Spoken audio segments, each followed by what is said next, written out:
that long day behind you. Good times lie ahead. With company worth keeping, that'll bash a smile on your head. Come on in, the door's open, you'll find just the finest folks here. Pull up a chair, grab a drink, and lend our stories your ear.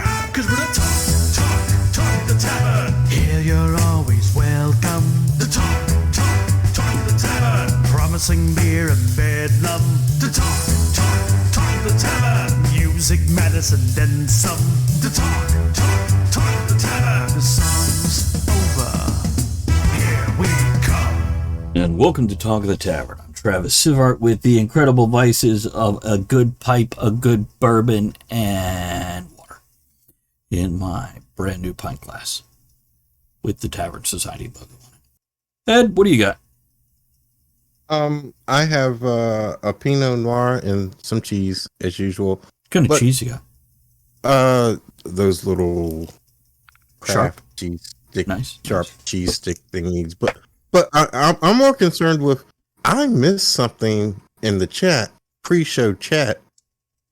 Andre and Maria are going to bed together. Can I take pictures? Well, you can't hold your camera up the whole time. You can take a couple pictures, as we discussed on a previous episode, but then you have to just enjoy the moment. I'll put it on a selfie stick. What do you got? Is that what you're calling your penis now? All right. So I have knitting that I may work on, and I have tea. Those are my vices. Which, same as most nights. Do we have a toast? Gary points out, yes, and someone named Arthur is in on it. Yeah, we've got a toast. We've got a toast for this topic. Hey, here's to the people we turn to in troubled times. But more importantly, let's remember they're fucking human too. Okay, so our topic at the moment is going to be, what do you do when your rock crumbles? This is an idea Ed came up with, and I thought it was a great idea. And Ed, I'll preface the topic, and then you can jump in and expand if you feel you need to. Sure. This is, often we are the person in somebody's life that they go to when they have a problem. And they come to you, they talk about their issues, etc., and so on and so forth. But sometimes you just can't deal with other people's shit because you have your own shit going on. You're as broken as every other damn human being out there. And sometimes you need to just not handle somebody else's problem for a little bit. And this person's rock crumbles. Or perhaps we've seen it from the other side, where we have somebody we always go to confide in and bitch to. And one day they're just like, oh my God, I can't deal with that right now. And we get all butthurt. Ed, you want to expand on that a little? Yeah, I brought the topic up to Travis, so it's been several months now. I don't really expose myself a lot, social media, or even on this show, well, because it's illegal, but I went through about 3 or 4 months of a funk. And while I won't call myself the Rock necessarily, I'm a cheerleader for a lot of people in my us included, members, friends. And while I was going through this, I just was having too much trouble keeping myself moving forward to deal with anybody else. And I was really surprised at the number of people, not Travis, that actually got angry at me because you're not helping me right now. You're always helping me right now. It's like, but I got to concentrate on me right now for a little while. It just amazed me how many people got angry about it. But so what do you do when you're the Rock and you need help? If I can turn a little personal here, Ed, we have this wonderful shorthand version of a conversation when one of us is having some shit. Like, we will cut it down to the barest bones, most basic. I'm bitching and crying about this. Here's 2 sentences. And the other person goes, huh, yeah. Yeah. And that's, we've shared. We know the other person can't fix this shit for us. And talking about it for 2 hours isn't going to change shit. Mm-hmm. So, yeah. Now, on the other hand, Ed rarely comes to me with any issues of his. He'll discuss what's going on in his life, but it never sounds like he's struggling. So he's very stoic, I guess. Yeah, Ed? And I think that's why it was amazing for so many people, because I don't share my issues. I'm always the one saying, you're going to be all right. You can make it. Rah, rah, move on. Tomorrow's another day. And all the general bullshit that I don't believe myself. But I'm going to tell you that anyway. Now, Andrew, I saw you wiggling in your chair. You got some thoughts on this? I'm just adjusting in my chair. Mm-hmm. Well, Andrew, you've had this situation go on with people previously and recently, where some people always come to you to, and it's not even solve their problems, is it? It'd be different if you could be like, hey, do this, and they go, oh, good idea, they do that, and they work on their shit. But a lot of these people, they're not looking to work on their shit, are they? No, they just want to bitch and have you fix everything, or I don't know. They don't even want you to fix everything, because then they would have nothing to bitch about. Yeah. Because I don't know about you guys, but in my experience, the people that bitch are the ones that always bitch. And the people that don't bitch, when they do, it is brief and to the point, and they're either looking to just get it out, or they're actually looking to hear what you have to think about this. Right. The first type tends to get upset if you suggest solutions, or they shoot down your solutions. You know, that would never work because of this or this or this. So they're not actually looking for a solution. They're looking for attention and sympathy, and to be told they don't have to do anything to fix their shit. They're just life, you know. Yeah. I had someone to call me to talk to someone else. I need you to talk to this individual because they're going through some stuff, and I need you to talk to them. And I said, I can't. It was like, what do you mean you can't? This is very serious, you know, and I can't. I don't have it in me. I'm going to say the wrong thing and just tell them, do whatever the fuck you need to do, because I can't right now. Daddy's going to say, suck it up. Which is, here's a fun fact about life. General life advice that I've come to understand. It doesn't get easier. It never gets easier. And people who expect life to work out are, and Joe, I'll get to your comment in just a second. People who expect life to work out, they're unrealistic. Here's my advice on that is, experience life, do what you need to do, but don't hold that expectation of shit going right. Recently, I've been dealing with some health issues, injuries, and every single step of the way, there's been 2 steps forward, 1 step back. You know, I make one appointment, but it has to be canceled because it's not the right person, or it's not covered, or whatever.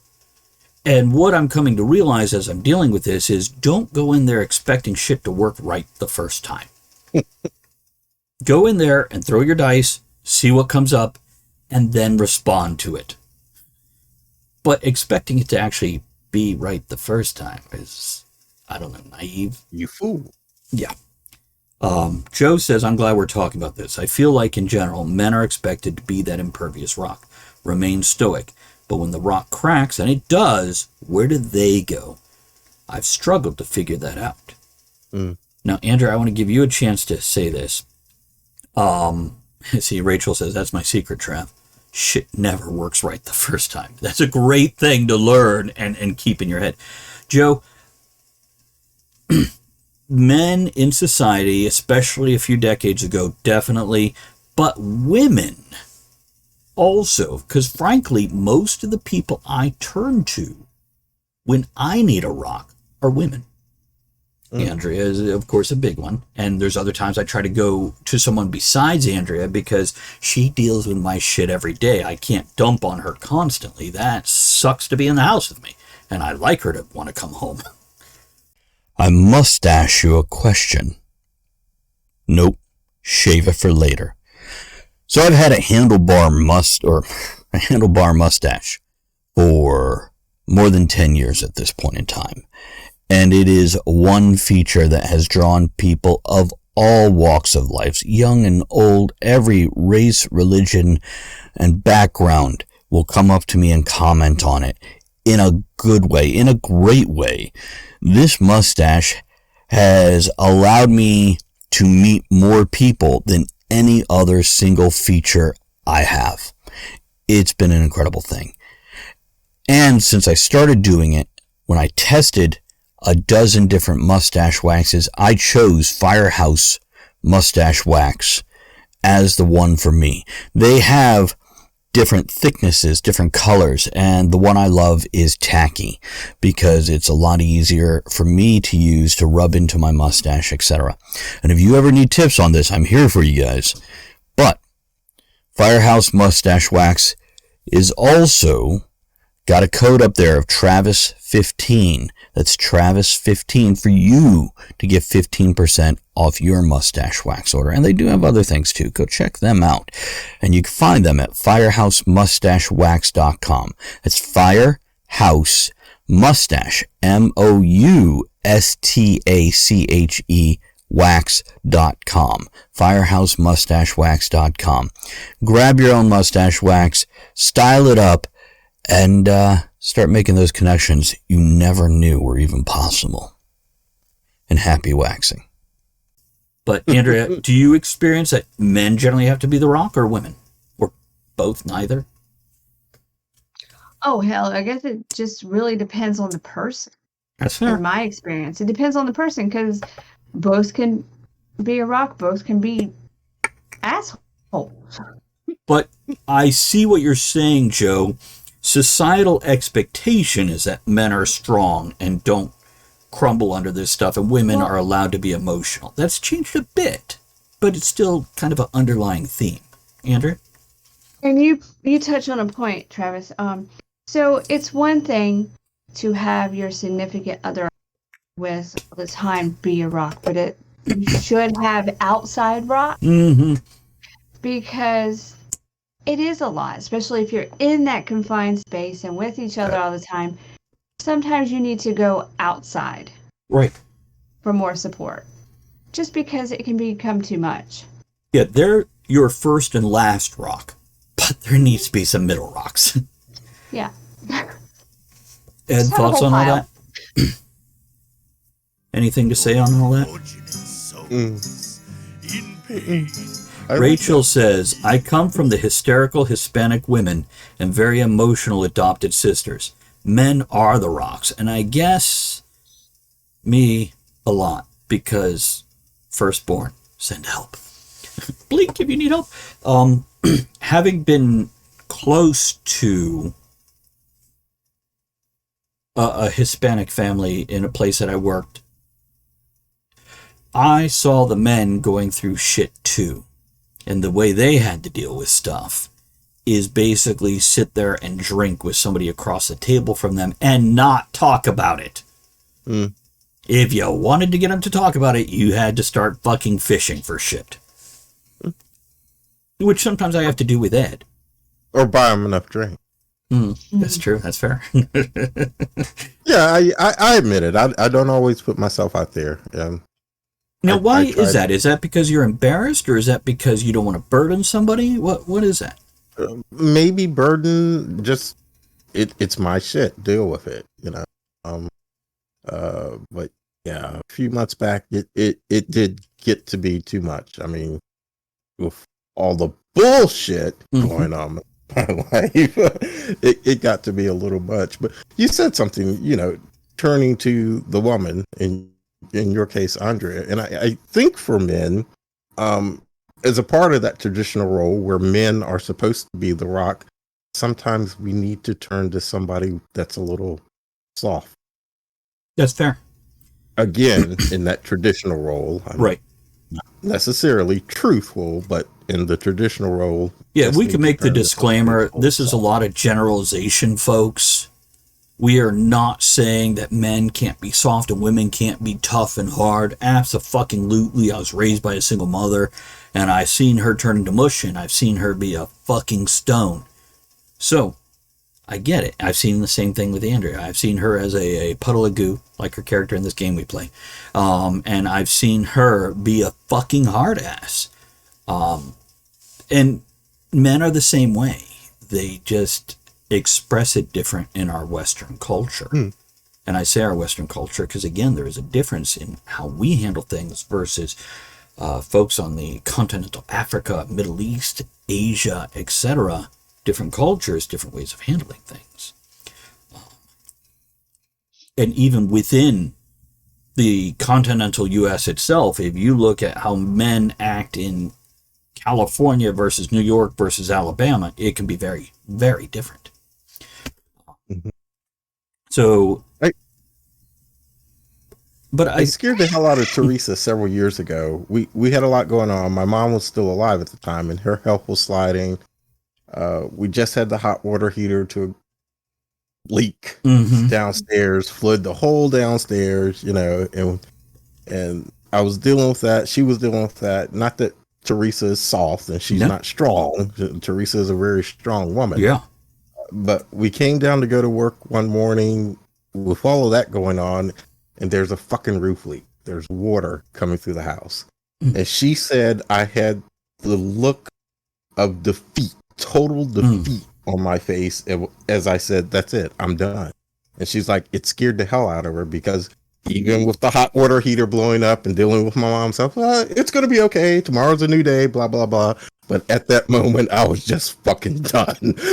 Right. Well, that's a key thing you said in the beginning of that final sentence. You said, in that moment.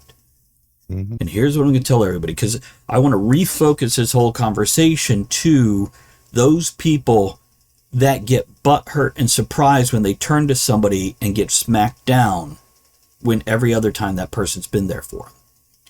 That's the time you need to shut down your butthurt and realize in that moment that person reacted that way. And when you've dealt with this person for weeks, months, years, decades, and they've always been the strong one, and suddenly they treat you bad, instead of bringing up that hate and that bile and going, well, they're a fucking asshole. No, you gotta remember, all this goddamn time they were there for you. And here, they've reacted the opposite to normal. Something is going on. Your rock needs a rock. They need somebody, even if it's just silent support. They need something more than you being angry at them. Because trust me, I'm sure Ed felt like shit for not being a help to other people, which is just one more goddamn piece of poop on his face with all the shitstorm he's standing in. Couple comments here. Rachel says, I don't want to be tough and hard anymore. I want to be a floof who takes naps and gets treats and less responsibility. And we all want that some days, don't we, Andrea? Yeah. Rachel, damn it, the sound keeps going off with trigger words. Rachel says, some days I wonder how I'm going to make it in the world. Then I see the, quote, modern urban Californian woman. And I'm like, I'm probably fine. Bob says, being able to be of service to someone who's normally a rock makes me feel better too. That's why we are rocks, Bob. I've said this, and I've had people look at me in weird ways.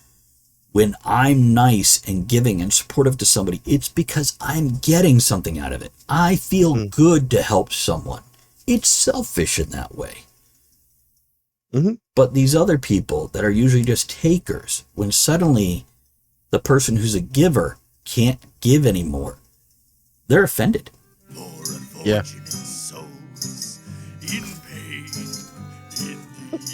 I know, that fucking sound just keeps going off. That's crazy. So, Ed, thoughts on that? How did they react when you said, I can't? She was very angry at me. It actually told me I was being selfish, but I didn't feel like I needed to explain myself. And I didn't explain myself. Remember to listen to us on the go. You can ask Alexa, Siri, or Google to play us just by saying, hey, play the podcast. And that makes it super easy to take us anywhere you're going, because we're going places together. Yeah, we're taking a moment and just absorbing, folks, as we're considering this, because it's one of those things. Perhaps some people are wired to never give but always take, but I think a lot of them are conditioned. They've had so many people for so long. Andrea, this might ring true with some experience with other people. Of you try to help people be strong, and then other people help them be weak and never have to step up for what they're doing. Mm-hmm. And this is where I tell people, nobody can fix your problems but you. People can be there to help you, to support you, to make sure you get through it, but they can't fix your issues for you. Right. And some people, frankly, just get offended by the idea of, I got to handle my own shit? Why would you even say that to me? So, how does The Rock, not Dwayne, though, can you imagine if Dwayne Johnson was in public and having a bad day, and instead of being the beautiful human being we all adore him for, when somebody walked up to him and said something like, hey, blah, blah, blah, he just went, can you get the fuck out of my way? Oh, they would cancel him so quick Right. for being human. It's sad. Yeah. Yeah, it would take one comment and suddenly social media would get a hold of it and cancel culture would kick in and he's the asshole. Yeah. When he just had a moment of being human. We have to... And unfortunately, that happens way too much. Across the board. Now. And yeah, sometimes with famous people, but day to day, people you work with, people in your household, people that you socialize with, that you turn to. Would you like butter on that, sir? Rachel says, I legit told past boyfriends, you don't have to explain yourself or justify. You probably had a reason. As long as you ain't cheated on me or dishing out harm, you're fine. And then I make them supper. Oh, supper is great comfort. Mm-hmm. So how do we get this across to the people that sometimes others that they turn to are dealing with shit and are going to have a moment? And it's not personal towards them. It's personal towards that person that lashed out or turned away or whatever they did, such as you, Ed. I think some people you're not going to get across to, but because I think you said it earlier, Andrea said it earlier. I think some people that is their life, needing support. Yeah. And I have found that I have drawn a number of those people into my life. I won't shid them away. Once you're in, you're always in with me. I won't shid them away, but there are those people that just always are in need of support. And it doesn't matter how much support you get them or what type of support you give them, how good your advice is, they're in need of support. Andrew? I agree. There's some people that have to be the victim no matter what. They have to find the worst. They have to be the victim, and you want to help, or you're not a good person. And this So is not everybody's going to get it. And again, to clarify, because we've had this whole cultural backlash over the past half decade of victim blaming. This is not victim blaming. This is take care of what's going on. If you're a victim, absolutely seek support. But you can't always be the victim. There has to come a point in time, well, I would hope there should be a point in time, where you learn and you stop doing those things that hurt you or dealing with those people that hurt you. And that's something I'm talking about that, Ed, you mentioned, once you're in, you're always in. And by the way, for everybody listening to the podcast, the reason you keep hearing that little clip is because there's a trigger word in chat of rock that plays that song of Poor Unfortunate Souls by that band, but not the Little Mermaid version. Joe says, for many people, they know they're supposed to be the rock, and on the outside it seems fine, but silently they're cracking and they never tell you, and it's sad. Yeah. So there's a hurdle to even admit that you need a rock yourself. There is, but we all need a rock once in a while. Well, you also need to take in consideration yourself, whether you are the rock or the one that needs the rock. So if you are relying on to support you and take care of things, maybe you should switch that once in a while and say, hey, how you doing? Now, Andrea skipped out a little bit, but I think we got the gist of it there. The bottom line is, turn to the people that you support and ask for their support in return. And if they can't, or they get offended or tell you you're wrong or whatever, Ed, I'm looking at you, man. Maybe it's time to cut them out of your life, which is something that I have learned to do. And if it gets to a point where I have a very human moment where I crack and somebody that I'm normally very supportive of gets hurt by me needing to be human, then I realize they're not a real friend. They're a leech. They're sucking you dry. And I withdraw, which doesn't mean I can't deal with them or interact with them. It just means I'm not going to be there for them in that way anymore. I'm going to be congenial and polite, but not throw myself under the bus for other people. Andrea, you have definitely experienced this in your life where you've supported people to a point where you damage yourself, you hurt yourself emotionally or whatever. Rachel says some people revel in being a victim. The guy who always picks girls who cheat on him, the girl who fixates on something on social media and the mean or out of context comment. Yeah, though that this is what adds value to their life, that trauma. It creates value, it gives them identity. And they're toxic. Yeah. If you invest yourself in them. So you can still be around them, have them around, and even be supportive. But it comes a point in time where you can't stop. You have to stop giving all for these people that won't let you take anything.